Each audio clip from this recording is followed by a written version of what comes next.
Today, we're diving into the world of toddler behavior with Sara Whaley, a seasoned parent coach who believes that every toddler tantrum is just a conversation waiting to be understood. If you're feeling overwhelmed by those never ending tantrums, the big emotions, and the chaos of the wakeful windows, then this episode is going to be your lifeline. If the phrase terrible twos or toddler sends a shiver down your spine, tune in to gain the practical strategies to bring more joy and sleep to your home. In our most sleep deprived moments, our children will teach us exactly what we need in order to learn and grow into who we were created to be. These are the loving lessons we will learn whether we were wanting to or not. I'm Irene Googe, your sleep coach, and I'm on mission to educate parents on how to help their young children sleep. Welcome to the journey. Hello, and welcome to the Loving Lessons Learned podcast. I am super excited to introduce you to my special guest, Sara Whaley, who is a parent coach of toddlers struggling with challenging behaviors. She's also a former developmental therapist and a board certified behavior analyst with over 17 years of experience working with families. In addition, she's a mom to two young children and homeschooling them too. So, welcome, Sara. I'm so excited to have you. Thanks for having me. I'm so excited to talk with you. And so, what made you decide to venture into toddler behavior? Because I think toddlers take a special person for sure. Because I was a toddler teacher. I'm like, I think we're a little crazy. I'm just going to put that. It's true. I'm like, give me a toddler tantrum. I love it. So there are multiple reasons. The first reason is that when I worked in home and in clinic, and I worked in schools and daycares and stuff, toddlers were my jam. That's what I had the most experience with. I also liked that age. They're so cute and fun, and their tantrums are a little bit smaller than, an 8-year-old, because I was working with autistic children. So I saw a wide range of behavior, some pretty severe behavior. And I just loved the toddlers. And then when I became a mom, I still loved the toddlers. And I had double toddler stage. My kids are 19 months apart. So I did it times two. And I still really loved it. And I also saw how challenging and obviously experienced how challenging it can be. But because I had this extensive background in working with toddlers, it helped me, tremendously, like beyond words, to understand behavior and understand how to deal with it, understand how to parent. And I felt like I had to tweak things as a parent versus like when you're working one-on-one in a clinic, or, you're working one-on-one or you're getting paid to be there. And so I was able to kind of tweak things and make them more realistic for parents. And so that was part of it. Practical. Right. Practical. That's a good word. Yeah. So I saw how much I still enjoyed the toddler stage, even when I was in the thick of it. And I know that so many parents don't, but I think a lot of that is a lack of understanding of the toddler stage. And so I wanted to help other parents, especially moms, actually enjoy this. So that's why I'm Joyful Toddler Parenting. Toddler parenting. I Yes. love it. That is so wonderful. And because, right, toddlers get a bad rap. Like it's all about Yeah. terrible twos and tantrums and all that. And I think that they're often just misunderstood little Yeah. pint-sized people. Yes. And so I wonder Absolutely. if you could share a little bit about like, what is it that you would want someone to understand about toddler behavior? I think the biggest thing is that behavior is communication. And I feel like people hear this all the time, but don't really understand what that means. And it Mhm. means like they are actually trying to communicate, and the behavior they're using, hitting, tantruming, screaming, throwing, pushing, whatever it is the most efficient and effective way that they have to communicate their wants and needs. And so if you can see this as, okay, they're trying to communicate and they're communicating the best way they know how. And then it's my job as a parent to teach them a more appropriate, maybe safer, less annoying way to communicate that same thing. But parents don't understand it. Like they will understand that behavior is communication in quotes, but they don't understand, oh, it's therefore it's my job to teach a different way to communicate that same thing. Yeah. And that's like really the basis of what I teach. Yeah, to communicate more effectively. And it's, one of the reasons why I think it's important for parents to know about you is because those wakeful windows with toddlers can be super challenging. And one of the things that I've observed in the years with sleep coaching is that when children are having these tantrums and disconnects with parents, it makes bedtime more challenging. And Course. I mean, it makes everything challenging, Yes. and so Yeah. I love that, I do hear from parents. They're like, I know their behavior is just communicating things to me. And I know personally when I was doing my home daycare, like I was like, these kids are here just to piss me off. I was like, thing.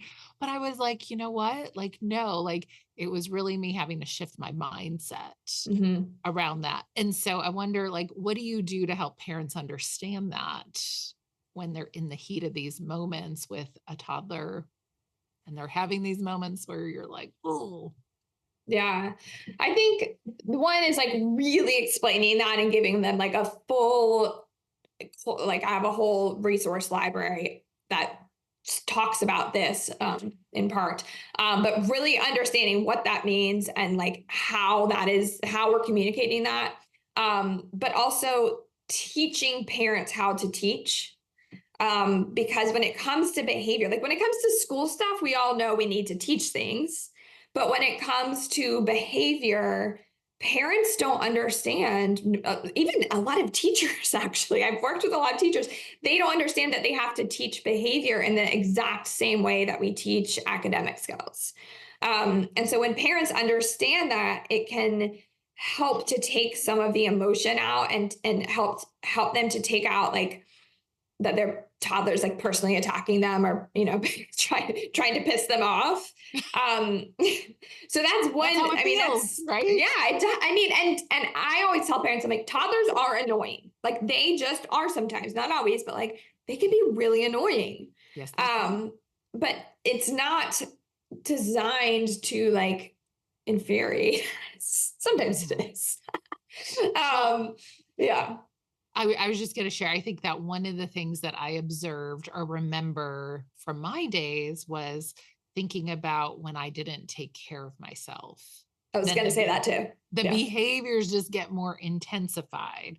And so for me, it's been this journey of having to learn, how do I take care of my people and myself and Yeah, take care of the house and all the things. And that can be very overwhelming for parents. And I think absolutely. that's where reaching out for help and getting support, especially when things have gotten to a level where you're really not enjoying and feeling disconnected maybe from a child. That absolutely. Yeah, I have in my coaching, I really have two parts. Mhm. Three. Well, at least two. I have like the parents' behavior and the toddler's behavior.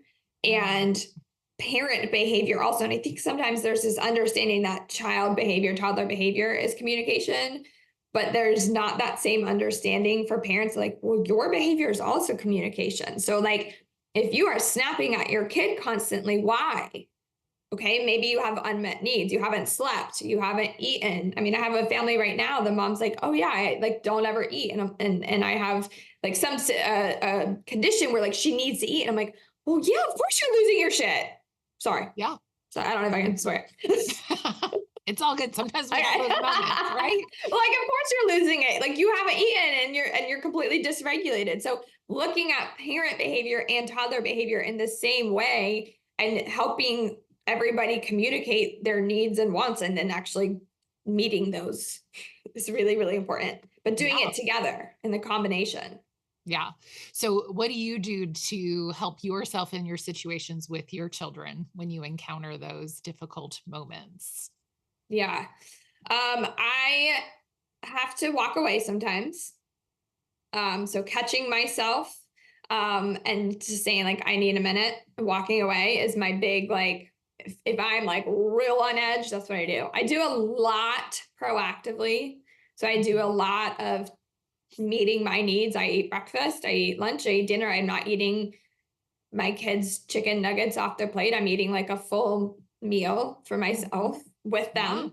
Um, and I feel like I deserve that. And so does everybody listening. And I get exercise and I get sleep and like I just take care of myself. So I'm starting each day feeling fresh, feeling not maybe not every day, but most days Most feeling days fresh, feeling right? Like, fresh. yeah, I'm not starting like at this deficit.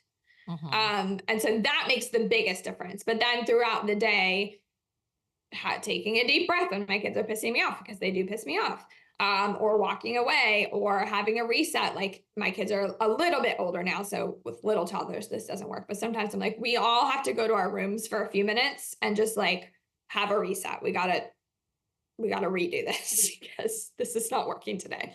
Yeah. Um, and getting outside, we get outside, and that makes the biggest difference for everybody. Yeah. Sarah, one of the things I love hearing is like you talk about like the repair and like you're modeling what you want the kids to really know to do Hmm. in those difficult moments. And those are the things that our children will remember down the road. And so hopefully when they're faced with difficult toddlers, they will have a Hmm. better experience when they have those Well, moments.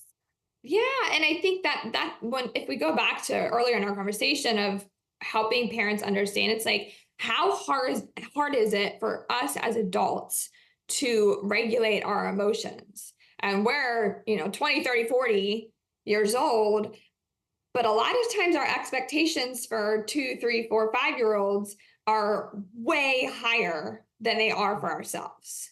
Yeah. And so I think that also being like, okay, I don't have this skill yet, so of course my toddler doesn't, and we have to all learn it together. Yeah. Sarah, it's interesting you bring up regulate your emotions. I think that, do you think that parents sometimes forget that they're dealing with this emotional turmoil that's brewing throughout the day for themselves?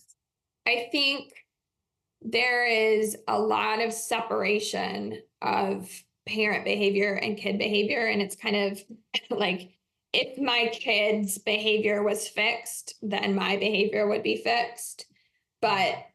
it really goes so much hand in hand. um, that we have to be aware of our emotions as parents and be able to learn how to regulate.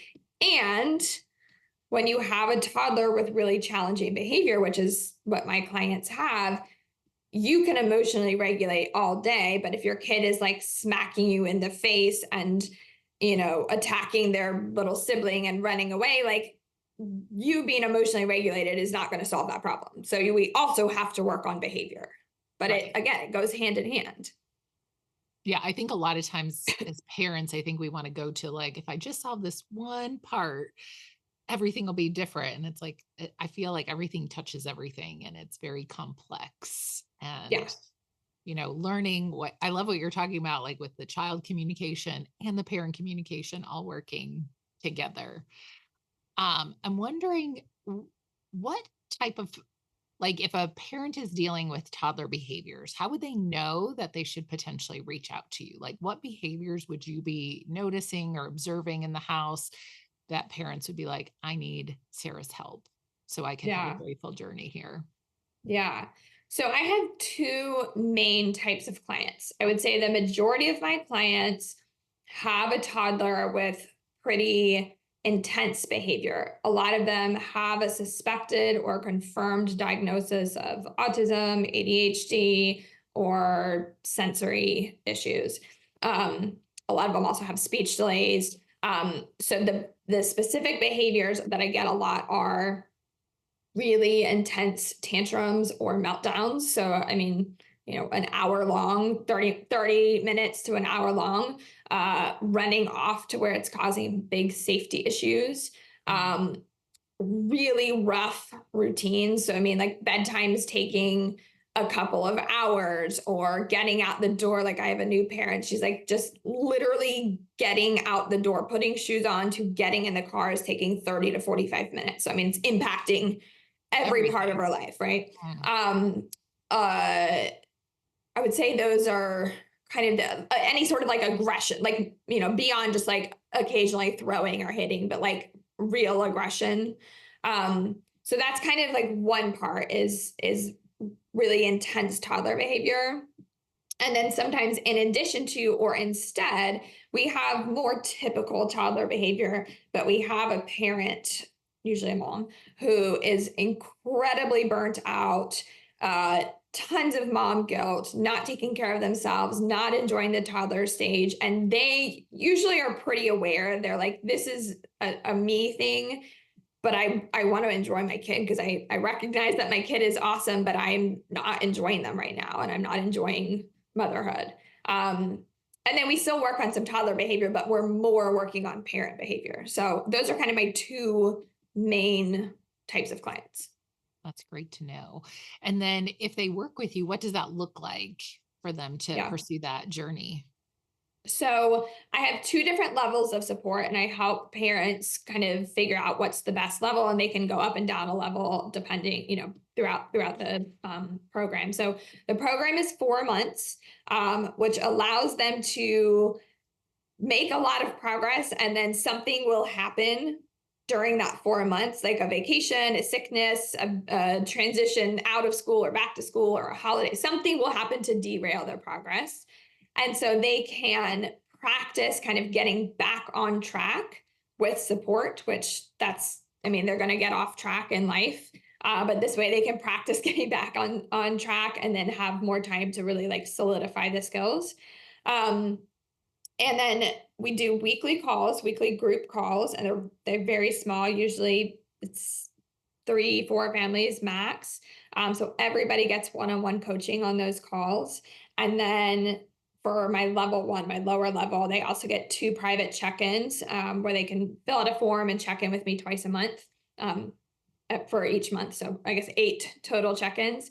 And then my level two, which is what almost everybody does, is where you get the Voxer support. So it's a voice and text messaging app, and you get daily unlimited support. So uh, you can message me all day, every day if you want to.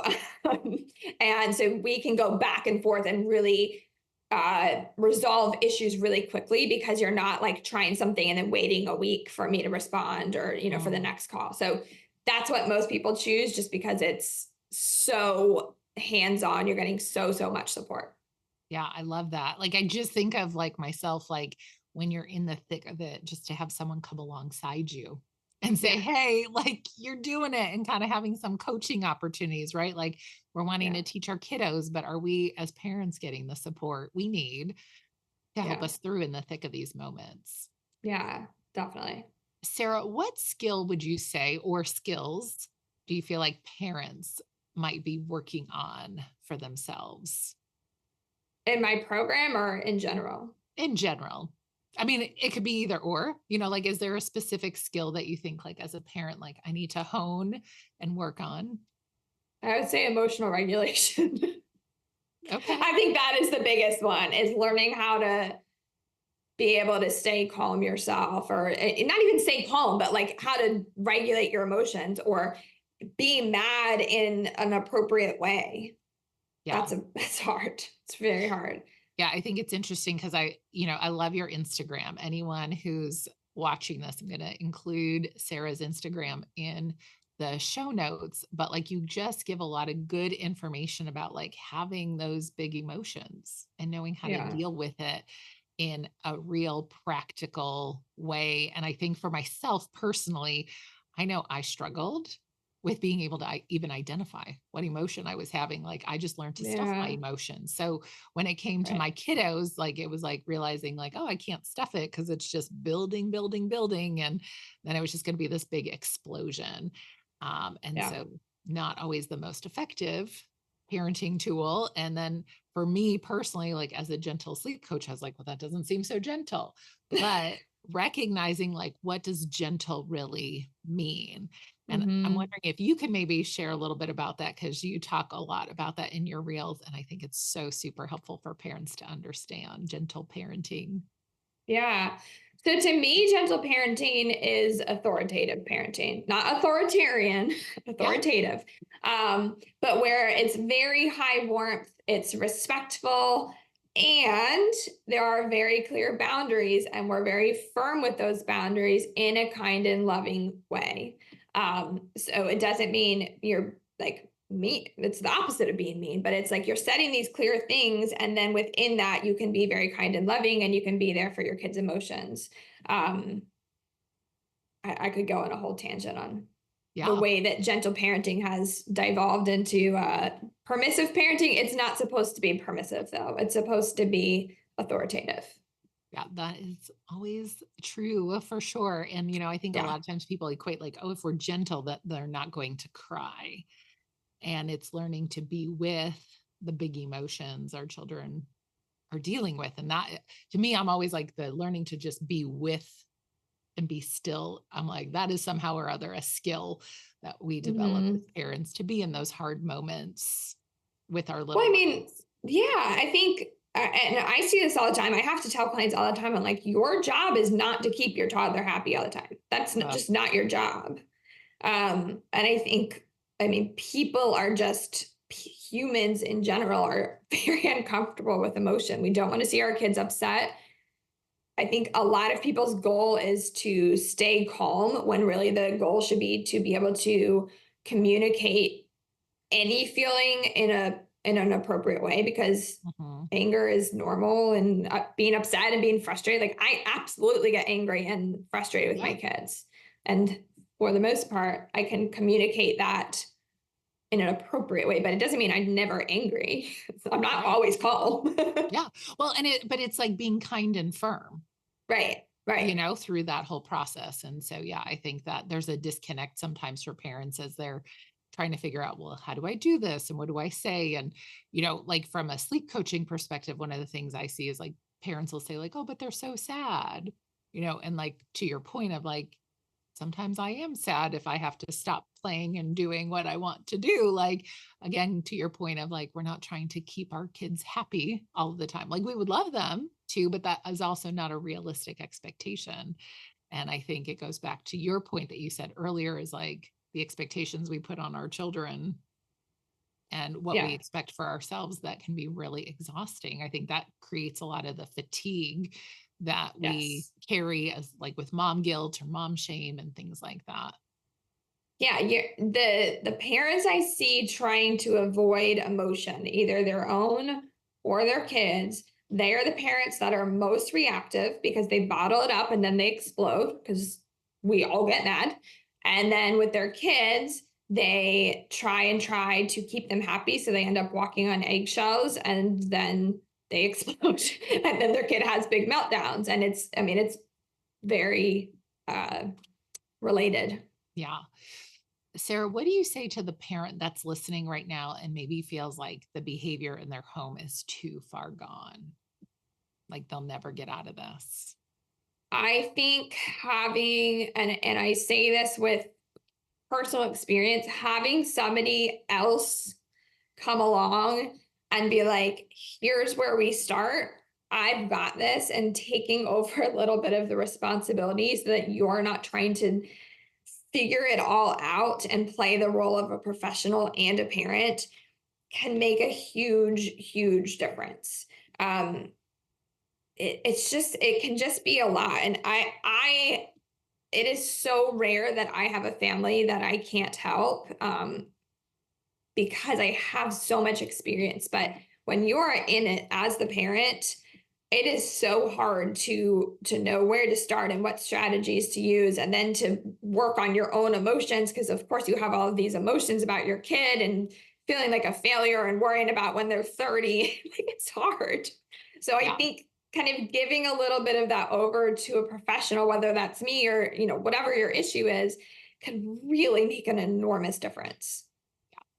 No, I love that. And I love that you just come alongside and like love on those parents and help them through all of that because you know what, the toddler season is exhausting. Yeah. Like they're just so busy, like I think Yeah. I learned the most loving lessons in that season of my life, Yeah. but I was like, like thank goodness I'm done with that season of my life Yeah, too, but like to go back and like see the toddler experience, like there's just so much they're so eager to learn about like life and all the everything. things. And I think that sometimes when we slow down and pause, we can glean some of that wisdom from them. And to your title of your business, it makes toddlerhood joyful parenting Yeah. again. Yeah, I think changing some of the expectations, even like when my kids were super little and we would go on a walk, they would want to stop. I mean, every step, right? And like, oh my gosh, an acorn. One time they spent like 10 minutes looking at a string, like a string, not like a rainbow string, not just like a brown string. And they just asked all these questions and they were so into it. And it's like, if you have not adjusted your expectations to a toddler, you're going to be so frustrated because that's annoying if you're like, I'm going to go get my exercise. But if you can adjust your expectations just overall to fit the phase of life you're in, like it's pretty beautiful to sit and look at a string or an acorn. Yeah, it's stop and smell the roses with your Yeah, child. It's so literally. great. Like literally, Yes, like just stop because literally. you're not going anywhere. Yeah. Enjoy that Yeah. moment. Yeah. I think that too, like our culture doesn't support going slow. We're like biggie size, go fast, do Yeah. more. And that can be a huge challenge. Yes. I wonder if you have any tips or tricks to share with parents dealing with maybe screen time, because I think that we're seeing it trickle down younger and younger for Mhm. little ones. Do you have any tips or tricks you could share with? I mean, for me, we have very clear boundaries around it. I think, every family has to do what is best for them. We're not anti TV.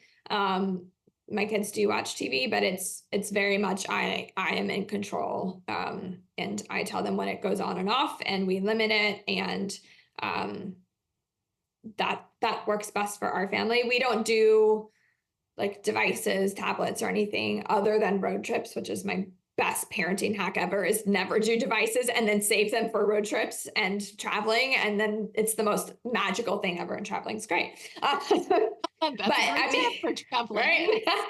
Yes. But I think for our family, that's what works. And I do see just a lot of using devices to pacify kids. My kid is upset, I'm going to have them regulate on a tablet. And I think that is, and not trying to be judgmental, but I do think that is problematic, that we've got to be able to help our kids work through their big emotions and not just try to stop them with a device. Yeah. So, Well, as you were saying that, a couple of things came to mind. One, I hear that you've made a decision that works for your family. And I think yes, that's always the key. Like, so once you make a decision, then that's going to be easy to follow through. But the yes. other thing too, like I know even for adults, like we can get stuck on our devices, like instead of dealing Yeah, with our feelings, like let me just totally. scroll or shop or do all the things. And so Yeah. again, learning to regulate those emotions can be Yeah. super helpful. I think so much of it, I mean, parenting, device use, everything comes back to being intentional. Mhm. It's like when my kids are watching TV, it's an intentional choice. And I'm like, I'm gonna either go take time for myself or I'm, making dinner or whatever. Like it's a very intentional thing versus like we're bored, we're gonna turn the TV on. So Right. again, we're not like anti-TV. My kids watch Yeah. TV, but it's done with intention. And I think that makes a huge difference. And I'm trying to do that with my phone, but it's really Yeah. hard. It's a process though, right? Like we want to be strategic about it and, Yeah. have some Yeah. strategy to do things to take care of yourself. And I don't think that there's always like just the right way or the wrong way, but I think a lot of parents No. watching this might be like, no, just tell me what the thing is that I need to do. And I think it's a matter of figuring out what the decisions are that's going to be best to serve your family. Yeah, I think doing something that's in line with your values. I think it just being intentional makes a big, like I tell clients, I'm like, go turn the TV on for your kid so that you can eat. And like Yeah. I will give that advice and they're like, well, I had someone just last week, like I've heard like you shouldn't start your day with TV. And I'm like, but you should start your day with eating. So if that's what it takes in this season, go turn the TV on for your kids and make an intentional choice and get yourself some breakfast. And then you can move on with your day. So I do think again, I'm not anti screens. I think there's a time and Yeah. a place, but just be intentional with it, I guess. But you know what I love about what you just shared is that like it can be a tool in your tool belt Yes, and use it in a way absolutely. that's going to support everybody in the whole family. Yes, And so, yeah, exactly. no, I love Yeah, that. yeah, Yeah. A lot of times we can get very black and white, especially if we're Googling and we hear like the no, don't do this. And, like we right, feel like we put all these rules and expectations on ourselves. And going back to what we started with, it's like, how do we find these practical ways to live and do life together with right. our little Yeah, it's not always like I said to this client, I'm like, look, in an ideal world, my kids would probably not watch TV, but like it's not ideal. yeah. And so I make an intentional choice and I choose what they watch, right? Like I'm not letting them watch things that are inappropriate. Like they're watching PBS Kids and stuff that like I feel good about, but it's very intentional. And so sometimes it's like choosing choosing the thing that's like a little bit better than the other thing. And it's, Mhm. even if it's not your number one choice. Absolutely. Yeah. Well, Sarah, I know that you and I could probably talk all day Yeah. because we love toddlers. We love talking about toddlers and behaviors and emotions and all those things. Before we wrap up, I want to do our top 5 loving lessons learned. And so I'm wondering if you have a favorite parenting product or service that Yeah. you love out there. So I don't use this as much anymore, but the tag along handle is a one of the few products that I recommend to almost every client. I've shared it on my Instagram a lot, but it's just a little handle that attaches to like a stroller, a bag, suitcase, whatever. And it's colorful and it's a great clear boundary for a kid to hold on to if they are learning how to walk with you. Um, my kids loved it when they were little, loved it. Yeah, And very it's cheap concrete and for them to see. yes. Yeah, Love it's it. that is a great product. Awesome. What is your best self-care tip that you do for yourself or that you would share with somebody else? I get up before my kids. And I know people are like, oh, but that is the difference in my behavior when I get up before my kids and I have time to wake up and be a human versus getting woken up by demanding children is like night and day.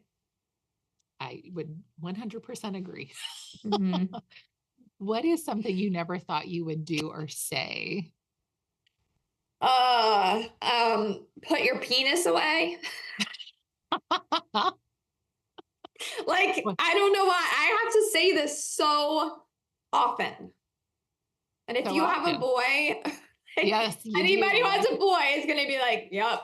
Yep, we're saying that. Yep. Like, why? Why do I have to say this all the time?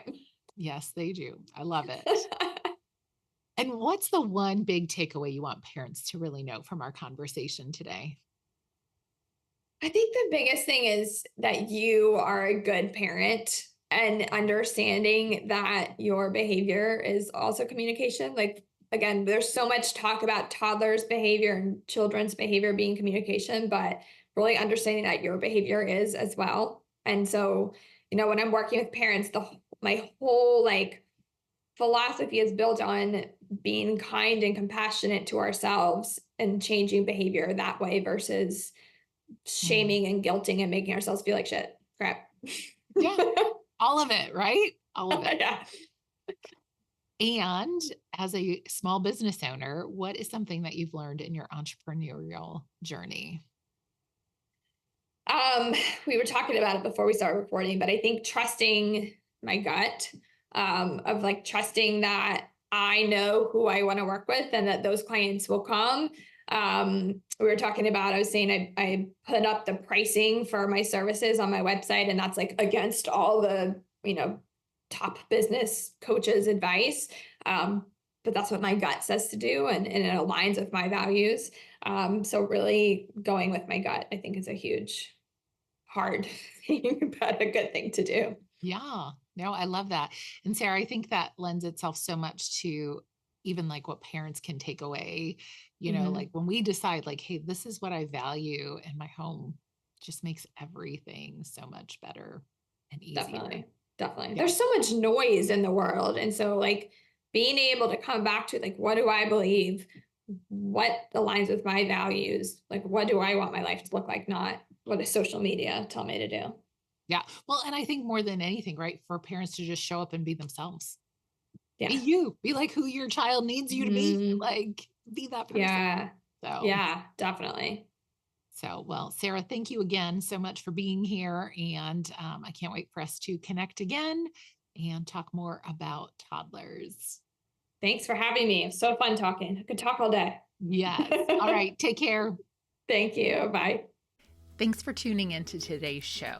You can see all of the details and show notes below.